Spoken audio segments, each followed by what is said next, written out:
अयोध्या के मिल्कीपुर में कांग्रेस के दिग्गजों का जमावड़ा हुआ। मौका था संविधान बचाओ संकल्प सम्मेलन का। सम्मेलन में कांग्रेस के राष्ट्रीय महासचिव अविनाश पांडे, प्रदेश अध्यक्ष अजय राय, आराधना मिश्रा, अखिलेश सिंह सहित कई नेता शामिल हुए।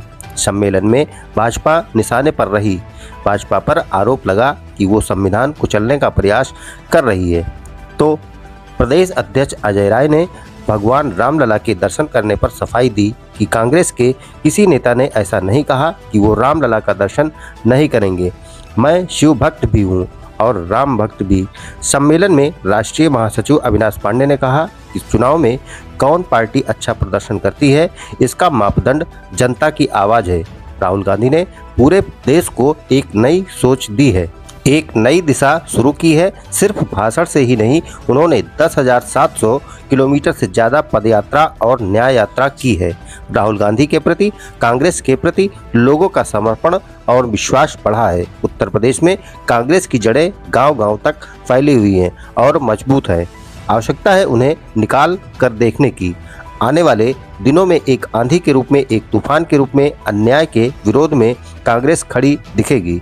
प्रदेश अध्यक्ष अजय राय ने रामलला का दर्शन करने पर सफाई देते हुए कहा कि हमारे किसी नेता ने ऐसा नहीं कहा है कि हम रामलला का दर्शन नहीं करेंगे। हम सब लोग भगवान के भक्त हैं। मैं महादेव की नगरी से आता हूँ। हम लोग शिव भक्त हैं, राम भक्त भी हैं। आज अयोध्या रहने का सौभाग्य प्राप्त हुआ। आज रामलला का दर्शन करने का सौभाग्य मिला। शरद पूर्णिमा के मौके पर भगवान रामलला का दर्शन किया है। रामलला और हनुमान जी का दर्शन करने के बाद ही आगे बढ़ा हूँ। भाजपा पर निशाना साधते हुए अजय राय ने कहा कि आज संविधान को कुचलने का काम हो रहा है। चारों तरफ बच्चियों के साथ रेप हो रहा है। अयोध्या में एक युवती के साथ गैंगरेप हुआ, उसमें एक भाजपा नेता का लड़का आरोपी है। क्या उसका घर गिराया गया? भाजपा ने उसको बचाने का काम किया है। हमें उसके गांव में जाने से रोकने का भी प्रयास किया गया। कांग्रेस अन्याय और अत्याचार के खिलाफ खड़ी होगी। चुनाव की घोषणा हो चुकी है। बहुत जल्द ही सबके सामने परिणाम भी आ जाएगा। इसे हमारे नेता ने नहीं कहा। हमारे नेता निश्चित तौर से, हम सब लोग भगवान के भक्त हैं। बाबा विश्वनाथ की नगरी से मैं आता हूँ, महादेव की नगरी से आता हूँ। हम लोग शिव भक्त हैं। भगवान के दरबार में आज अयोध्या रहने का सौभाग्य, रात विश्राम करने का सौभाग्य मिला, तो बिना भगवान राम को दर्शन किए कैसे जाएंगे। भगवान राम का भी दर्शन किया शरद पूर्णिमा के आज पूर्णे दिन, और उसके बाद हम लोगों ने हनुमान जी का दर्शन करके वहां का आशीर्वाद लेके आगे चले। आज संविधान को कुचलने का जो काम हो रहा है, आपने देखा चारों तरफ बच्चियों के साथ रेप। आपके यहीं अयोध्या में एक बच्ची के साथ रेप होता है, वो भाजपा का नेता उसका बेटा रेप करता है। कोई घर गिराया क्या उसका?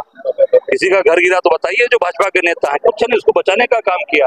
आप लोगों को द्वारा चीजें आई, हम लोग के संज्ञान में, हम लोगों ने उसको पूरी तरीके से, कल की बात है, झलकारी बाई अस्पताल में गेट बंद कर दिया गया। हमारे राष्ट्रीय महासचिव को नहीं जाने दे रहे थे, हमको नहीं जाने दे रहे थे। क्यों? उसके भाई पर दबाव कि बयान बदल दो, ये हुआ ही नहीं है।